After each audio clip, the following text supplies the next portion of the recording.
আমাকে বলেন, "তুমি সৌমিত্র চ্যাটার্জির সঙ্গে এত বছর ধরে কাজ করছো, তোমার মধ্যে সৌমিত্র চ্যাটার্জির কিছু ছাপ পড়ে।" আমি পড়তেই পারে।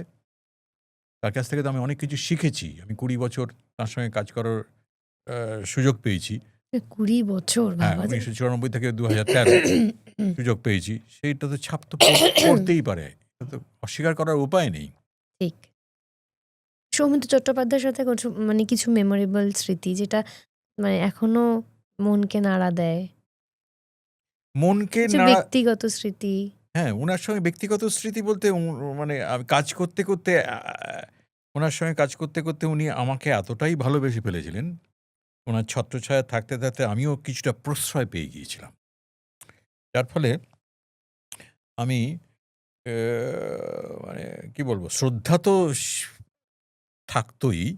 কিন্তু অন্যরা যেভাবে প্রশ্ন করে ফেলতে আ দ্বিধাবোধ করতেন, আমি এই প্রশ্নগুলো খুব অনায়াসেই করতে পারতাম। সৌমিত্র চ্যাটার্জির অভিনয় সম্বন্ধে তো আমিও যা জানি আপনিও তাই জানেন। তো মানুষ সৌমিত্র চ্যাটার্জি কিরকম?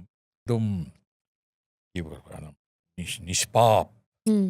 হ্যাঁ? তার মনের মধ্যে কোনো ইয়ে নেই। কোনো হিংস্র হিংস্র ব্যাপার নেই। কোনো লালসা নেই, কোনো ইয়ে নেই। সেইরকম একটা মানুষ।